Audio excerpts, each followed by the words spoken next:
All right, I would like to call the Finance, Ways and Means Subcommittee to order for March 31st, 2021. Madam Clerk, please call the roll. Representatives Baum, Camper, Freeman, Gant, Hawk, Hazelwood, Lynn, Ogles, Todd, Whitson, Williams, Wendell, Hicks. Here. Chairman Hicks, you have a quorum. Thank you very much. Members, are there any announcements or personal orders before we begin? Seeing none, we're going to begin with our calendar. We have 40 bills on our calendar today, and we're going to take up item number 36 first. Item number 36 will be House Bill 652 by Chairlady Hazelwood. Chairlady, you are recognized on House Bill 652. You have a motion to second. Please continue with a brief description. Thank you, Mr. Chairman. This legislation removes outdated requirements for cash basis budgeting, and basically what it does is provide for uniform budget requirements that align with generally accepted accounting practices for all local governments. Right now we have sort of a hodgepodge. Some utility finance laws are different than some others, so this would provide consistency. It would also enable a better financial management because the comptroller would be required to approve the budgets and would just be able to help these utilities before they get into problems. So with that, Mr. Chairman, I would renew my motion. All right, thank you very much. Members, any discussion on House Bill 652? Seeing none, we're now voting. I'm sorry, Leader Camper, you're recognized.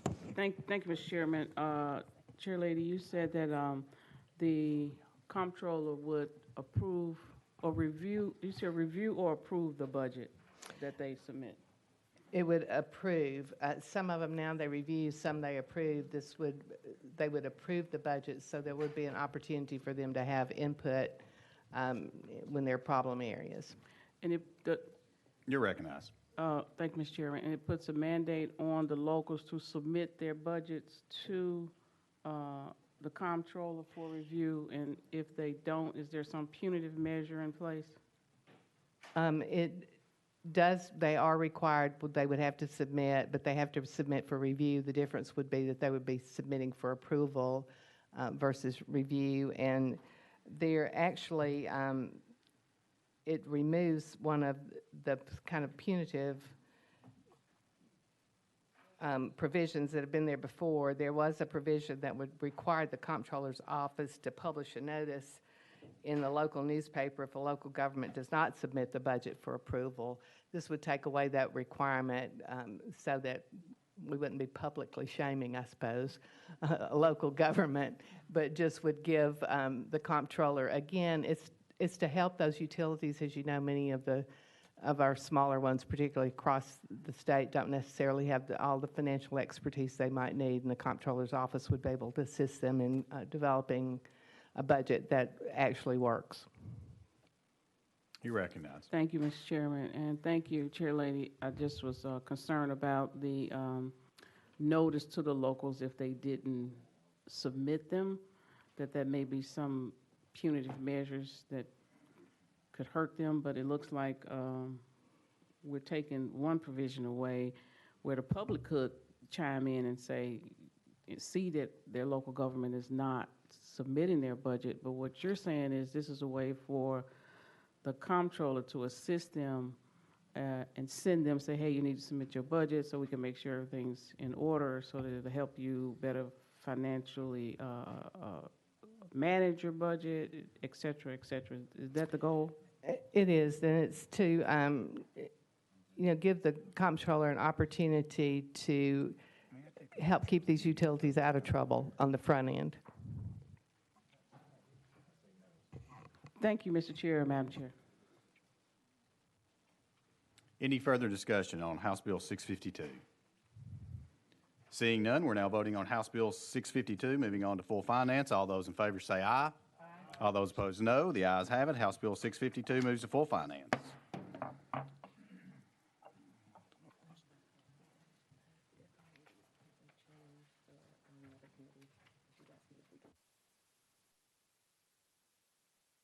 All right, members, that's going to lead us to item number 12.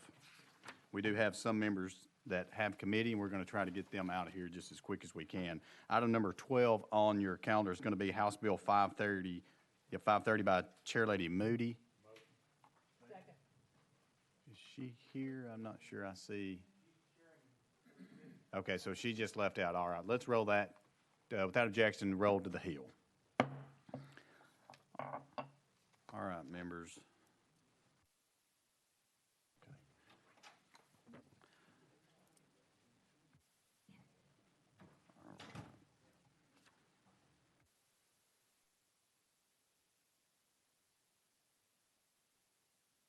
All right, that brings us to item number 14. Item number 14 on our calendars, House Bill 729 by Chairman Reagan. Sir, you are recognized on House Bill 729. You have a motion and a second. Please continue with a brief description. Thank you, Mr. Chair. This bill simply adds an additional person to the Energy Policy Council, which this body created a few years back. Estimated cost to the state is $200 per year increase. Otherwise, the cost is the same as it has been. All right, thank you very much for this description. Any questions for our sponsor, House Bill 729? Seeing none, there is a small fiscal note associated with House Bill 729, and because of that cost, we will have to place it behind the budget and reconsider it at a later time. So without objection, House Bill 729 behind the budget. Thank you, Mr. Chair and Committee. Thank you, sir.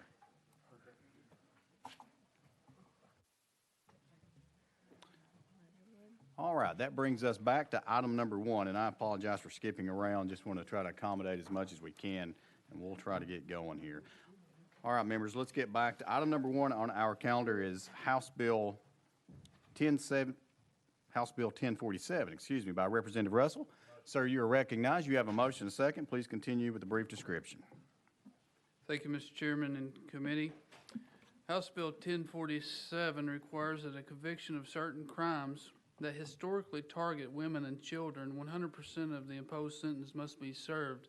Sentences cannot be reduced by credits. However, credits can be used for the purposes of increasing privileges, reduced security classifications, or for any other purpose other than reduction of the sentence imposed by the court. Plain and simple, if you do the crime, you do the time, and that's 100% of the time. No possibility of parole or probation. Mr. Chairman, I renew my motion. Thank you very much. Any questions, any discussion for House Bill 1047, our sponsor? Seeing none, there is a cost associated with House Bill 1047. We do appreciate you bringing it to us, and we will have to consider it at a later date. So without objection, House Bill 1047 goes behind the budget. Thank you, sir. Thank you all. Brings us to item number 2. Item number 2 on our calendar.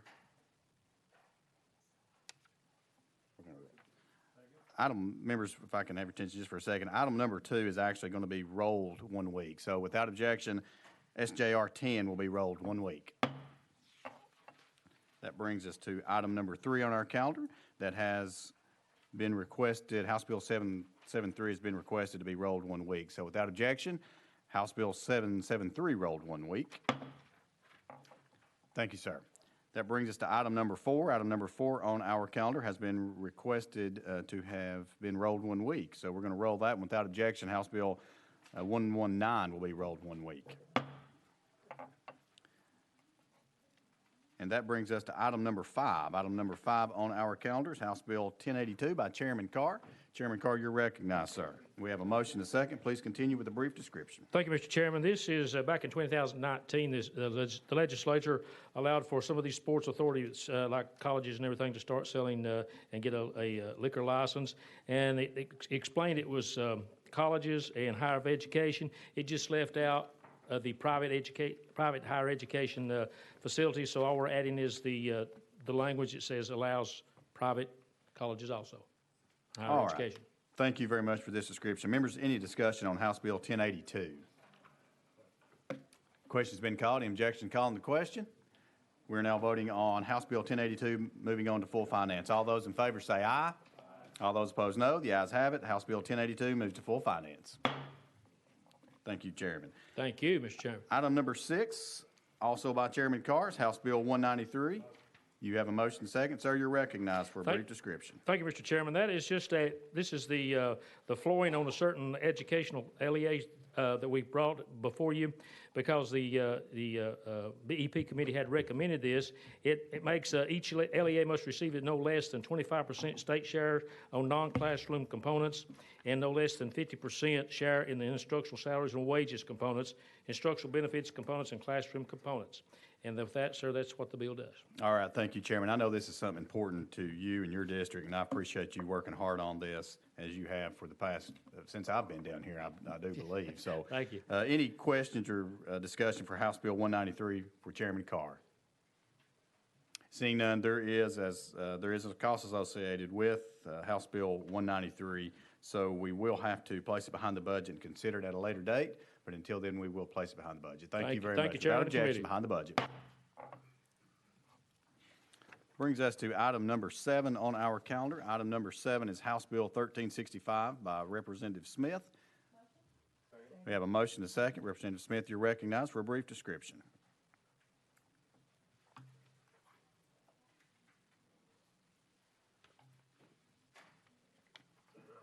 Thank you, Chairman and committee. And if you would, pause just a moment and recognize Chairman Mike Carter. This is his bill. He's worked on this for several years, and I'm just standing in very humbly in his stead. This is a revision to provisions that are currently in code that allows a county to have and a governing municipality and a school district's right for subrogation in group life, hospitalization, disability, and medical insurance. This is a cleanup. He's been working on this for several years. There is a small fiscal note on this of a little bit over $1,000 due to correspondence that has to happen through postal communication. And with that, Mr. Chairman, happy to answer any questions. Thank you, Representative Smith, for this, and we do certainly want to recognize Chairman Carter this morning. Thank you for that. Members, any discussion on House Bill 1365?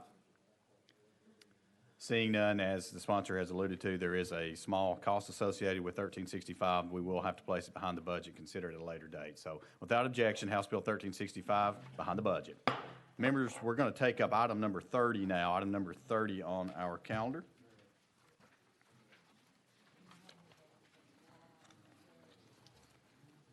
Item number 30 on our calendar is House Bill 145 by Representative Smith. You have a motion to second. You're recognized for a brief description on House Bill 145.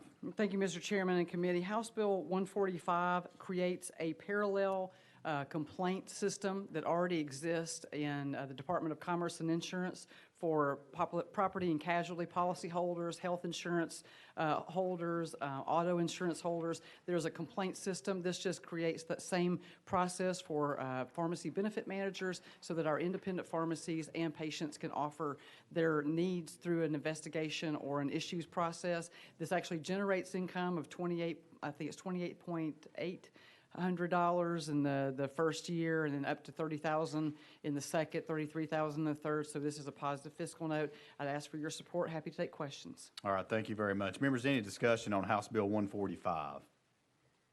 Seeing none, we're now voting on sending House Bill 145 on to full finance. All those in favor say aye. All those opposed, no. The ayes have it. House Bill 145 moves to full finance. Thank you, Chairman and Thank you committee. very much. Members, that brings us back to item number 8 on your calendar. Item number 8 on our calendar is House Bill 531 by Chair Lady Helton. You have a motion to second. Once we get the podium cleaned up, and you are recognized on House Bill 531 for a brief description.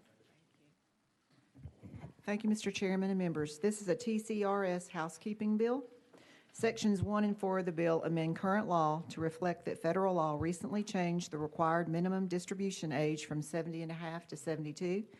Section 2 of the bill adds language back that was inadvertently deleted in a prior bill. It is a cleanup change only.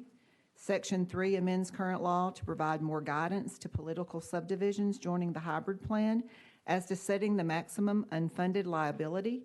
This section provides that the maximum unfunded liability may be no greater than 20% of the political subdivision's total pension liability. Section 5 of the bill amends current law to reflect longstanding TCR practice as to prior service established near the date of retirement. The section provides that for prior service established 30 or more days following the date of retirement, a second benefit is calculated. Section 6 amends current law to clarify that when members elect to pay for prior service in monthly installments, the payment period may not exceed the length of service being established. All right, thank you very much. You've heard from our sponsor on House Bill 531. Any discussion on House Bill 531? Question's been called. The objection called on the question. Hearing none, seeing none, we're now voting on sending House Bill 531 on to full finance. All those in favor say aye. All those opposed, no. The ayes have it. House Bill 531 moves to full finance. Thank you, Mr. Chairman you. and members. All right, members, that brings us to item number 9 on our calendar, House Bill 191 by Chairman Halsey. Sir, you have a motion and a second. You are recognized on House Bill 191 for a brief description. And it looks like, sir, you have an amendment to House Bill 191. That'd be drafting code 006038. Is that what you have? No, sir, it is not. I have 6038, is it? 6038. Oh, it's a tad dyslexic, I apologize. That's okay.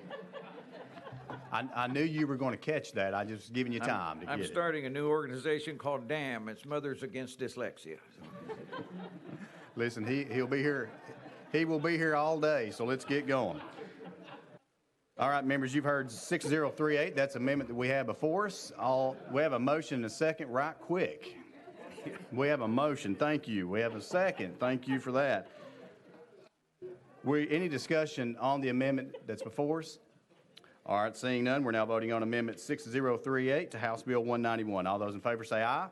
All those opposed, no. The ayes have it.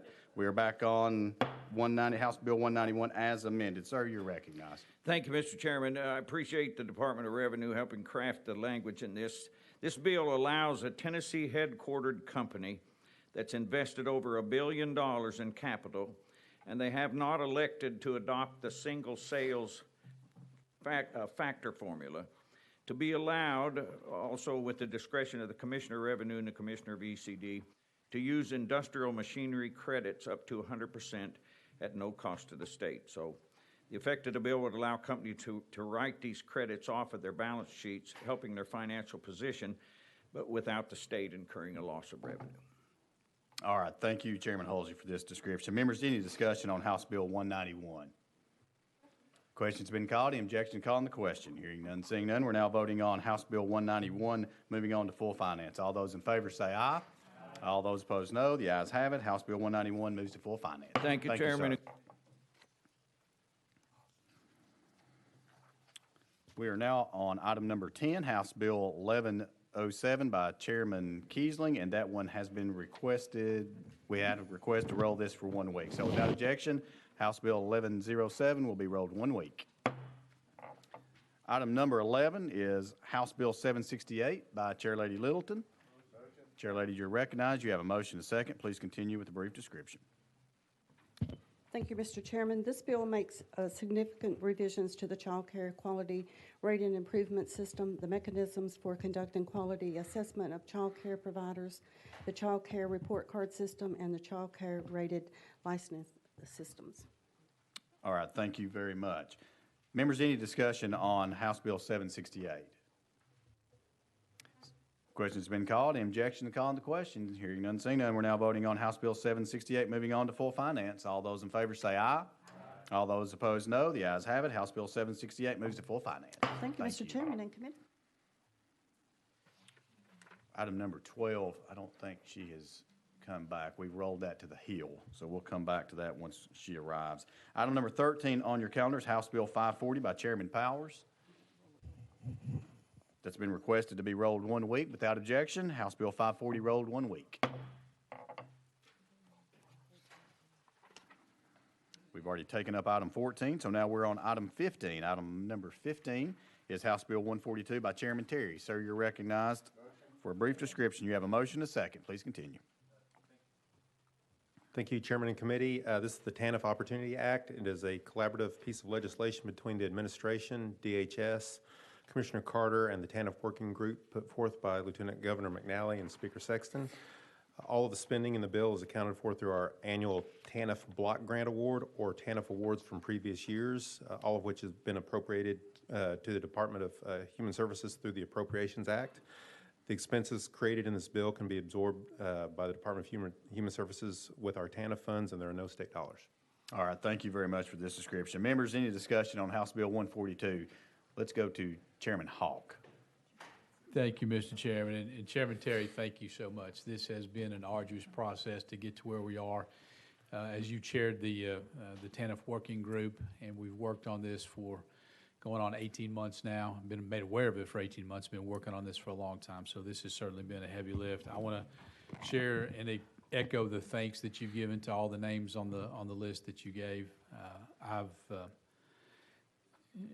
We talk about this being a part-time job, but we've been working 7 days a week for 7 weeks on this, and we've got a really good legislative product on this, so I want to thank you for your work. So thank you, Mr. Chair. Thank you. Chairman Whitson, you're recognized.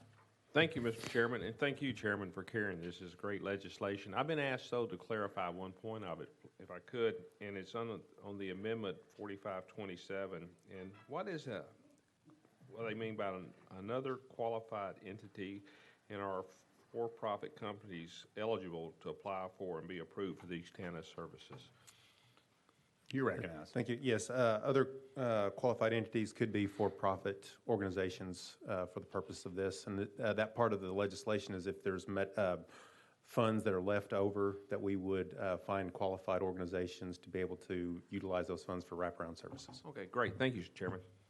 Thank you. Any further discussion on House Bill 142? Members, just as a note, we do have a funding letter to cover the cost of House Bill 142, so we are ready. So question's been called. Objection called on the question? Hearing none, seeing none, we're now voting on House Bill 142, moving on to full finance. All those in favor say aye. All those opposed, no. The ayes have it. House Bill 142 moves to full finance. Thank you, Chairman and Committee. Thank you. Item number 16, we have a request to roll this bill 1 week. Without objection, House Bill 1039 will be rolled 1 week. That brings us to item number 17 on our calendar, House Bill 1186 by Representative Garrett. Sir, you're recognized. You do have a motion to second. Please continue with a brief description. Thank you, Mr. Chairman. Committee, this is the annual bankers trust legislation that passed the House floor last time. It got coveted up unanimously, and the only difference this time is the amendment requires, or not requires, but an out-of-state trust that comes here. They have to file that with the Secretary of State, so there's a fee for that. That is what they will pay, so it's actually a positive fiscal note. So that's the only difference between the way this is and last time. So with that, I'll be happy to take any questions. All right, thank you very much for this. Members, any discussion on House Bill 1186? Seeing none, question's been called. Any objection to calling the question? Hearing none, seeing none, we're now voting on House Bill 1186, moving on to full finance. All those in favor say aye. All those opposed, no. The ayes have it. House Bill 1186 moves to full finance. Thank you, Mr. sir. Chairman. Committee. Brings us to item number 18 on our calendar, House Bill 201 by Representative Alexander. You have a motion and a second. You are recognized on House Bill 201. Please continue with a brief description. Thank you, Chairman.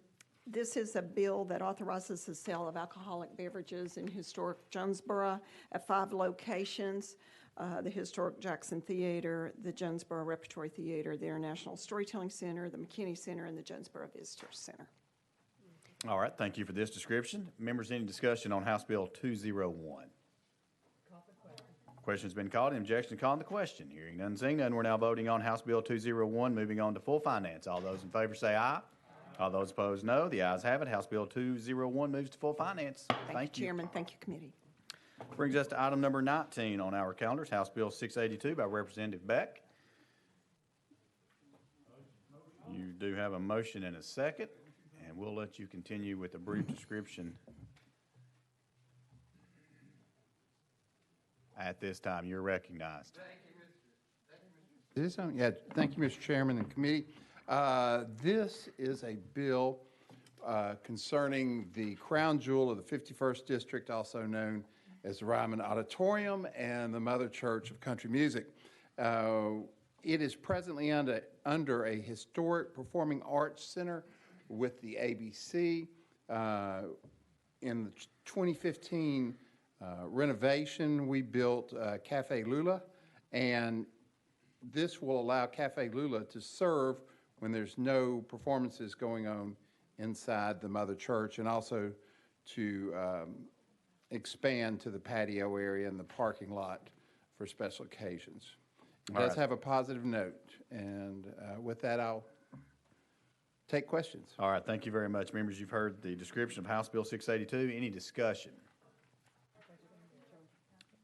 Chairman Todd, you're recognized. Is there an amendment on this? Or It is traveling with the bill. it's, okay. And on that amendment, or at least as the bill as amended, it talks about submitting a drawing of the facility. Do you know what that drawing has to encompass and who has to provide that drawing as far as like an engineer or what that might be? You're recognized, Representative Beck. Thank you, and thank you, Chairman Todd. The drawing is for the parking lot area whenever it's going to be roped off or barricaded off for special events.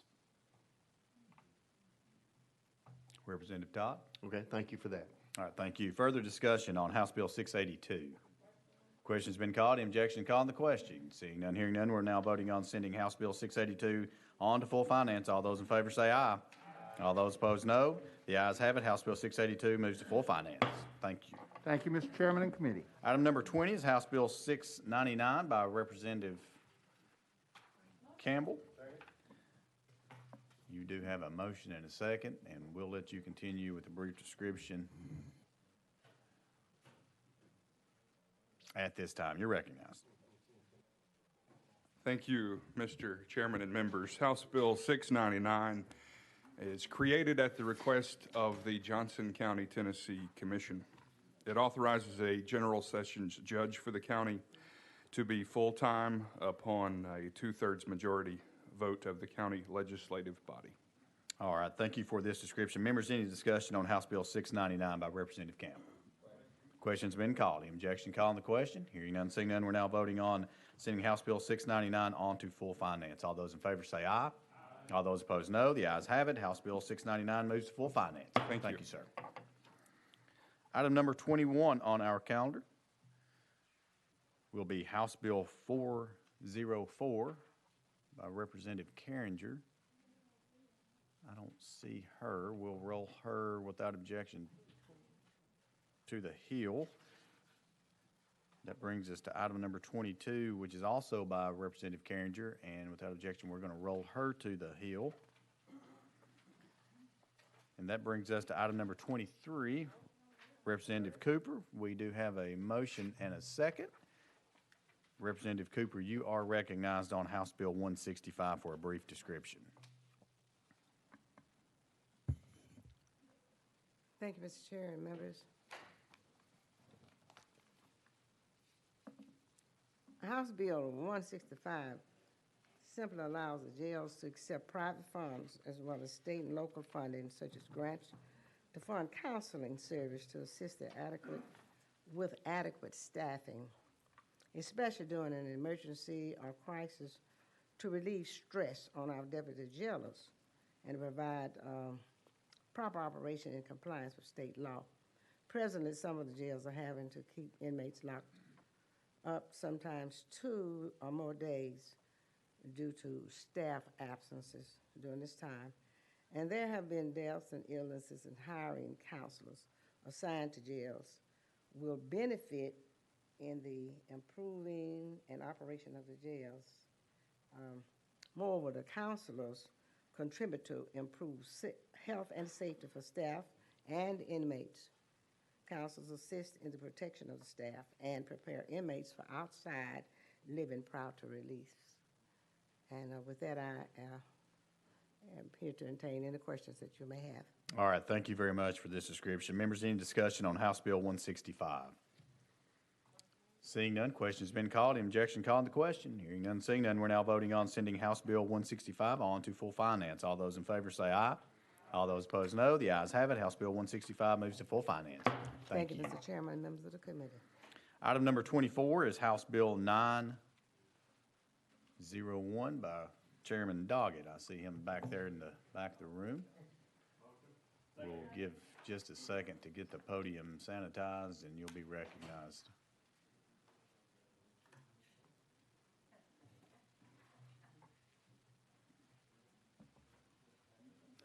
Members, again, we're on item number 24, House Bill 901 by Representative Doggett. And you do have a motion and a second. And sir, you are recognized on House Bill 901 for a brief description. Thank you very much, Mr. Chairman and committee. We made some changes to a few of the requirements that sex offenders have to go through. Some of our local or law enforcement agencies across the state that monitor sex offenders and do the compliance at those local departments and jurisdictions had brought some information to us last year that there were some issues, and so we sought out to address those and fix those. And any time that you strengthen the laws, there's always a cost in doing so, and that's why I stand here before you this morning. All right, thank you, sir, for this description. Members, you've heard the description on House Bill 901. Any discussion for our sponsor? Seeing none, as you alluded to, there is a cost. We do appreciate you bringing this forward. Look forward to working with you, try to bring this across the finish line. But until then, House Bill 901 will go without objection behind the budget. Thank you very much. All right, item number 25. Yep, there's Representative Eldridge. We're on House Bill 1066. Item number 25, House Bill 1066 by Representative Eldridge. Sir, you are recognized. You've got a motion and a second, so we will let you continue for a brief description. You're recognized. All right, thank you, Chairman and Committee. This bill seeks to place LEAs in a truly tax-exempt situation. The current code, it states that the LEAs, if they contract out, even if they have bought the materials for a job, the contractor actually becomes liable for the sales and use tax on that material. And that is just a simple change to make it, well, it's not a simple change, but it makes it to where even if the LEA contracts out, that the material is still tax exempt. All right, thank you very much for this description of House Bill 1066. Members, any discussion on House Bill 1066? Chairman Todd, you're recognized. So what you're describing that we currently have, if the LEA purchases materials for a project and then turns those over to the contractor to install those materials, the contractor is responsible for the sales tax on that. You're recognized. According to current code, yes, they are. You recognized. Have they been collecting this tax already? As I've never heard of this. I've been involved in projects where the government entity or a school system or whatever it might be, a nonprofit, would have an exempt certificate and would buy the materials, have them sitting there on site for somebody to install, but I've never known of a situation where the contractor actually had to pay the tax on that. You recognize. I'm actually not sure about the collection part of it, but it is in code that the contractor or the subcontractor becomes liable for that sales tax. And there has been a couple of situations where the state has actually gone to the contractor. One happened in Cheatham County. Another actually did happen in Hamlin County on a project for Walter State Community College, so that they came to the contractor for the sales tax. Chairman Todd. Thank you, Mr. Chairman. Obviously, this needs to be corrected. I'm appalled that, the legislative intent had to have been that those materials for a profit, for a school or a project that was a government entity would not be taxed. That's why they give the certificate. So this is obviously something that needs to be corrected, and I appreciate you bringing this. Thank you very much. Chairman Williams. Thank you, Representative. I guess it's my understanding, though, that there is means by which, from an accounting perspective, a general contractor can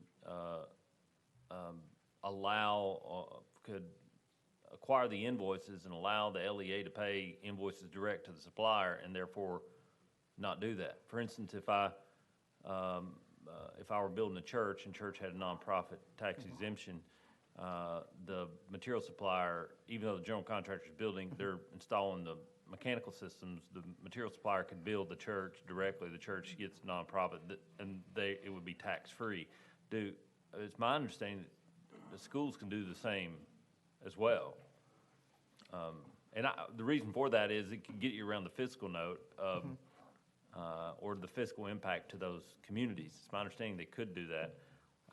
But I do support your bill. I understand what's going on. It would be nice to have it cleaned up, but we've always paid, in general contractors, always paid sales tax on schools and churches and other things because we are in fact liable. So, but there are means by which you can do it, I think. Representative Bell, would you like to respond? Thank you. Yes. Currently, you mentioned about churches. Churches are exempt. Whether it's material or labor, they are exempt. Private colleges are exempt under current code. But this bill would just ask that the LEA be placed in there with that same code because someone is liable for the sales tax, whether the contractor is paying it or in a case that was in Cheatham County, they actually did go to the contractor for that money. They said that either one or the other had to pay the sales tax on the material. Chairman Williams. Just for the sake of my understanding, who does the they pronoun? Pardon me? You said they. The state. The state was asking. Yes, Department of Revenue. Thank you. Yeah. All right, thank you. Further discussion on House Bill 1066? Seeing that, as you have already alluded to, Mr. Sponsor, there is a cost associated with, but I think as you can see, there is a lot of folks that are interested in seeing how this issue can be worked out. So thank you very much for bringing it. But until then, due to the cost, we will have to, without objection, place 1066 behind the budget. Thank you, Chairman. Thank you, committee. All right, members, item number 26, without objection, has been requested to be taken off notice. So without objection, House Bill 453 is off notice. Brings us to item number 27. Item number 27 on our calendar is House Bill 1114 by Representative Leatherwood. Sir, you do have a motion and a second. We will recognize you for a brief description. Thank you, Mr. Chairman and committee. This bill, House Bill 1114, it authorizes our state agencies, if they choose, to provide child care services for state employees within our state agencies. And again, this bill is permissive to the state agencies. All right, thank you very much for this description. Members, any discussion on House Bill 1114? Seeing none. Question's been called. Any objection to calling the question? Hearing none, seeing none, we're now voting on sending House Bill 1114 on to full finance. All those in favor say aye. All those opposed, no. The ayes have it. House Bill 1114 moves to full finance. Thank you. Thank you, Mr. Chairman, committee. Brings us to item number 28 on our calendar, House Bill 1256 by Representative Sexton. Sir, you've got a motion and a second.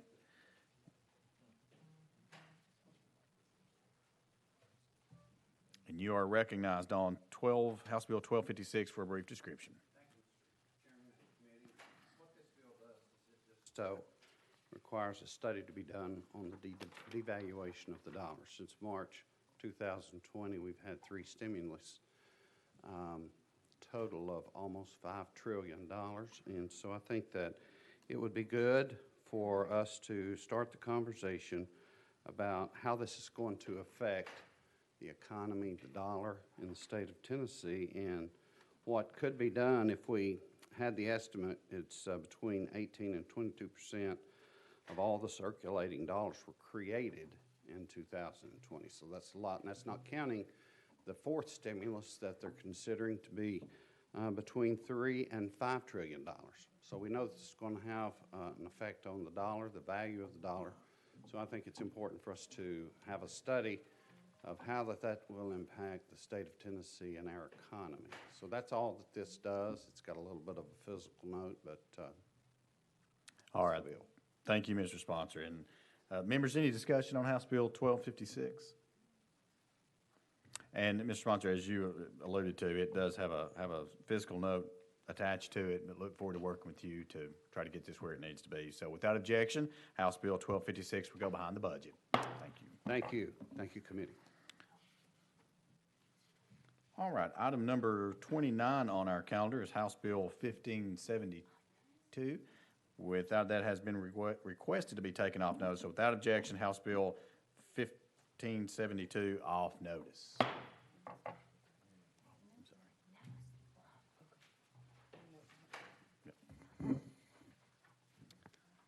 members, that brings us to item number 31 on our calendar. Representative Sparks, there he is.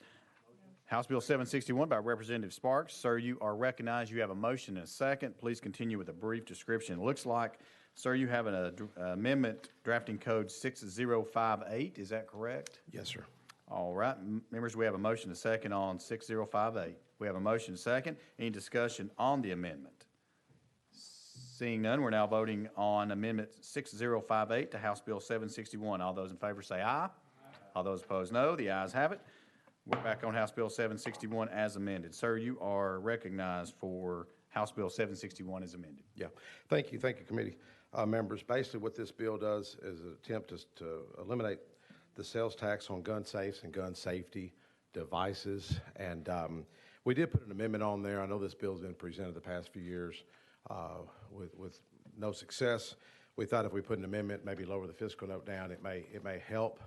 I've had other members that want to just take the tax off indefinitely, but I'm really looking at this committee and this body for y'all's input of what the best posture of this bill that y'all would want. I have Mark Brassfield here, that's the owner of the Safe House. He owns 3 stores across the state of Tennessee, that knows this issue and hears from clients and customers of stolen guns. And I'd love for him to come up and testify if this body and this chairman so pleases. All right, members, any objection? You heard the request that the sponsor would request we go out of session. Any objection? Seeing none, we're going to go out of session. And we're going to ask our guest to come on up. I believe it is Mr. Mark Brassfield. Sir, if you would come up to the podium, please identify yourself, state your name and who you're with. Thank you for being here. Sir, and you do have... Sit or at the podium? Whichever one you want to is fine. You can stand at the podium or sit, whichever one you're comfortable with. Either one. You do have 3 minutes, though, to make your presentation. As Representative Sparks mentioned, my name's Mark Brassfield. I'm the founder and owner of the Safe House here in Nashville. I'm a retired law enforcement officer and have owned the Safe House for 28 years. And I've witnessed the benefits of safes and security devices from customers coming into my establishment and telling me about instances of their home being broken into and weapons stolen, children getting access to weapons and using them in bad ways, whether for them, hurting themselves or neighbors or something like that. So when Representative contacted me about this, it kind of rings true to me that this is a very good bill, and even though it has some fiscal, constraints to it, that the money that would be saved by protecting citizens, children, from using weapons in a bad way. I mean, if you look at a gunshot wound, research shows it can be anywhere from $100,000 through the life of a person that's been shot. So if you look at that, if you had one of your family members that was protected by this bill, is it worth the money that would be spent to pass it? So that's kind of my contention. Of course, being in the gun safe business, you may think I'm selfish by being up here talking about this, but I'm a citizen too, and I hear a lot of my customers that come into my office showroom talk about locking their guns up because they're afraid their children are going to get it. And I'm sure all of you are aware Tennessee is a very gun-friendly state. We have a lot of citizens with guns, and some of the stuff that has been passed recently, I think guns, as a gun owner, locking up your guns and securing your guns is one of your biggest responsibilities to gun ownership. And being the owner of the Safe House, I see that every day, people coming in purchasing guns that have never owned guns. And I think if we can get citizens to purchase guns and give them a reason to do so, I think it would be a benefit to our state. All right, thank you very much.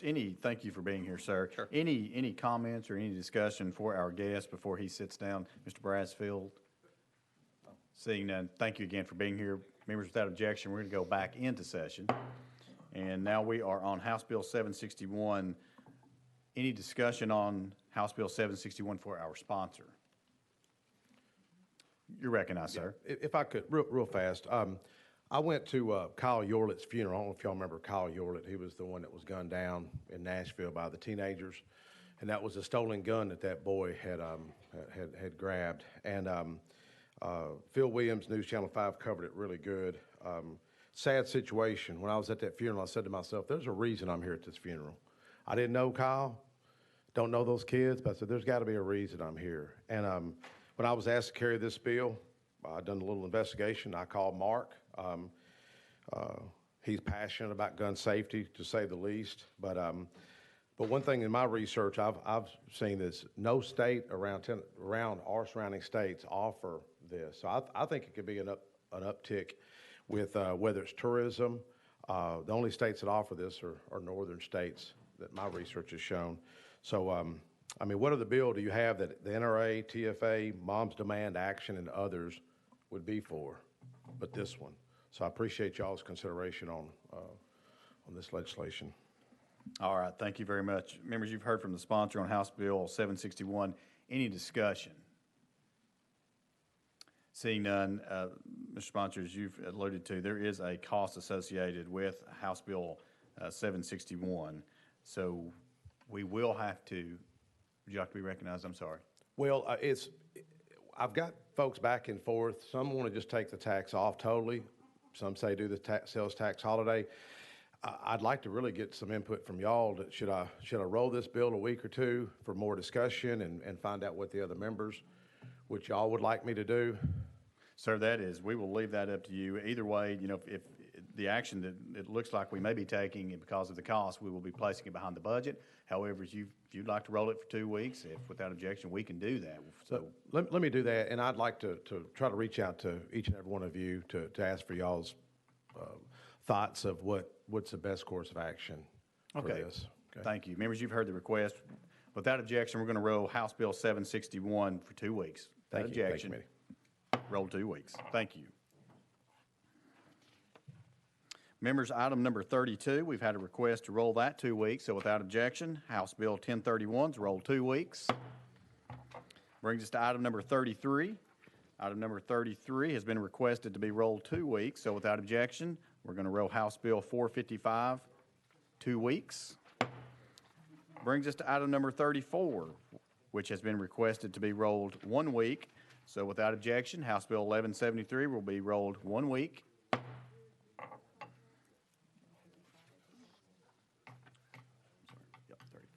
That brings us to item number 35. Item number 35, there has been a request to roll this 1 week, so without objection, we're going to roll House Bill 598 1 week. We have already handled item number 36. That brings us to item number 37. Item number 37 on our calendar is House Bill 202 by Chairman Wendell. You have a motion and a second. Mr. Chairman and members, if I may, this bill is ripe for discussion with Governor Lee's mathematician. And when I speak today, it's not really to this group, but it's to, if you're not working the road today and you're a highway patrol woman or man, you're probably watching this committee. And if you were hired after the age of 30 with the Tennessee Highway Patrol, even though this body made the effort to grant 25-year retirement, the men and women of the Highway Patrol cannot retire ever with 30 years and have their insurance paid because there's a mandatory 60-year retirement. So if you're 60 years old, you've got to go out the door. And if you served in the military past the age of 30 and joined the Highway Patrol, you cannot retire with your health insurance.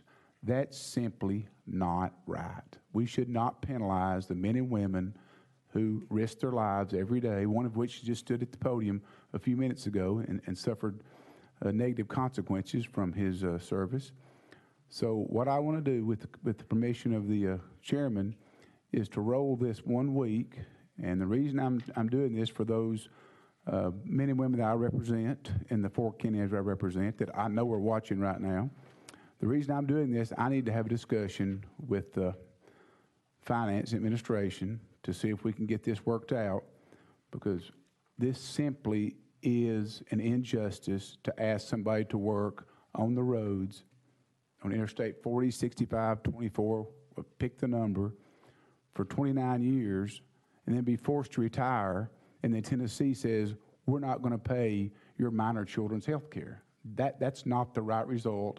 And when we've got a budget surplus of billions of dollars, those men and women deserve that from us. So if you don't mind, I want to roll it 1 week and talk to Governor Lee. Thank you.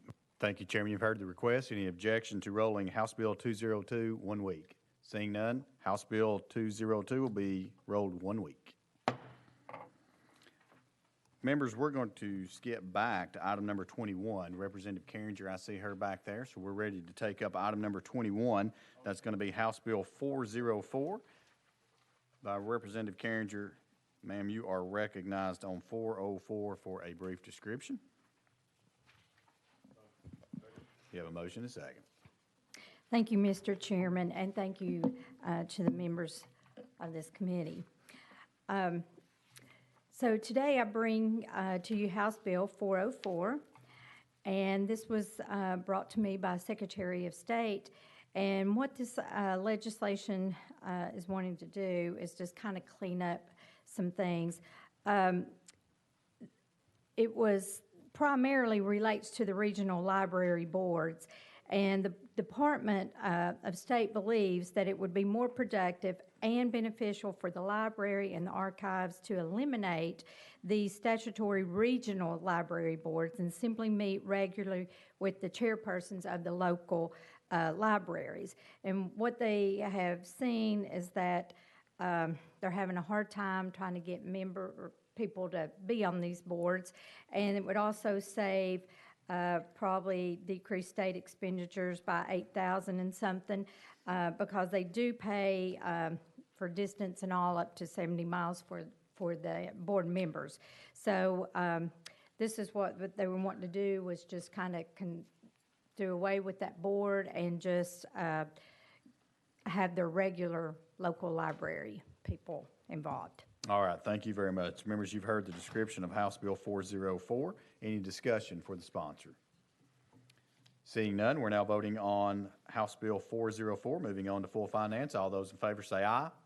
All those opposed, no. The ayes have it. House Bill 404 moves to full finance. Thank you, Mr. Chairman. Thank you. And now we are on item number 22. Item number 22 on our calendars, House Bill 469, also by Representative Carringer. Ma'am, you're recognized. You have a motion and a second. Please continue with a brief description. Okay. Thank you, Chairman and members. So I bring to you House Bill 469 that was brought to me by the Tennessee Department of Treasury. And what we're wanting to do on this is that the unclaimed property and works to return property to its rightful owners. The bill amends current law to reflect that federal law was recently changed to move the required minimum distribution age from 70.5 to 72. The bill also clarifies that Roth IRAs are treated like tax-deferred retirement accounts for purposes of reporting to unclaimed property. So in summary, we're just requesting that this bill be carried in order to come in compliance with the federal law and additionally allow for more efficient processing of claims. All right, thank you very much. Members, you've heard the description of House Bill 469. Any discussion for our sponsor? Question has been called. Any objection, call on the question. Hearing none, seeing none, we're now voting on sending House Bill 469 on to full finance. All those in favor say aye. All those opposed, no. The ayes have it. House Bill 469 moves to full finance. Thank you. Members, that brings us back to item number 12. Chair Lady Moody is with us now. We are on House Bill 530 by Chair Lady Moody. You have a motion and a second, and you are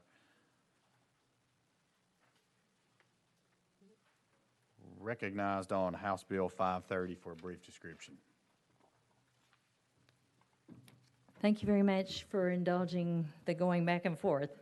What this bill does, it seeks to offer a reward for information leading to the arrest of any individual responsible for the shooting of a law enforcement officer. The reward shall be $10,000 if the law enforcement officer is injured in the shooting and $20,000 if the law enforcement officer is killed in the shooting. And with that, I'll answer questions.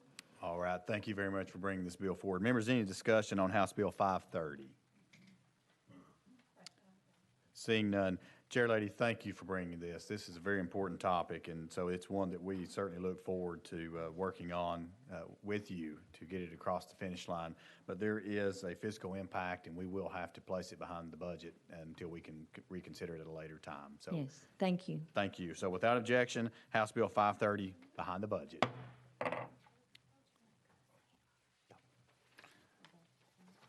Members, we're going to jump over to the addendum calendar. The addendum calendar is going to be item number 40. Item number 40 is going to be by Chairman Whitson. That's going to be House Bill 219. And, sir, you are recognized on House Bill 219 for a brief description. Okay, thank you, Mr. Chairman and committee. House Bill 219, this legislation reinstates the Tennessee State Library Coordinator with the Department of Education. It dovetails perfectly with the goals set by the Department of Education's strategic plan, Tennessee Best for All, which we adopted in November of 2019. It will allow the department to promote best practices among school librarians and technology coordinators. And I tried to generate a funding letter by looking at everybody's late fees, but I came up short, so.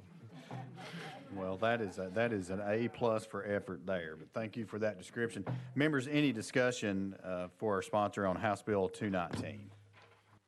Seeing none, as he has alluded to, there is a fiscal note attached to this one, and so we have a little more work to do on it, and so there is a cost. So without objection, we will place House Bill 219 behind the budget. Thank you, Mr. Chairman. Thank you.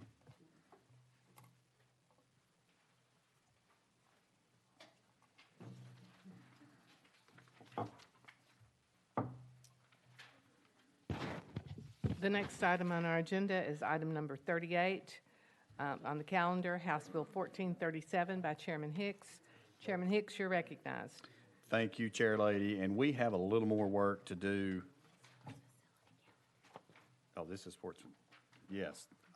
This is the sports facility calendar of the bill that I have with the Titans. I'd like to make the request we put this on the sports facilities calendar, if I may. Do we need to add the amendment before we do that? That'd be, if you want to, that'd be fine. Okay. We have a motion and a second on the amendment. All in favor of adding the amendment, and the amendment number is 005659 to House Bill 1437, please signify by saying aye. Any opposed? Ayes have it. The amendment is attached, and without objection, we will put House Bill 1437 on the sports facilities calendar for the Finance Subcommittee. Thank you. Item 39 on the calendar is House Bill 1010, also by Chairman Hicks. Chairman Hicks, you're recognized. We have a motion. We have a second. Would you like to give us a brief description of the bill? Now I'm on the, get organized here. Chair Lady, this is the one that I was referring to. I got them out of order, and I apologize for that. This one is, we are still working on this one. So I would request, if we could, to place this one behind the budget as I continue to work on it. Well, Mr. Chairman, there are very few people who request to go behind the budget, but since you're behind the budget to deal with, we will, without objection, accede to that request, and it is behind the budget. Thank you. Thank you.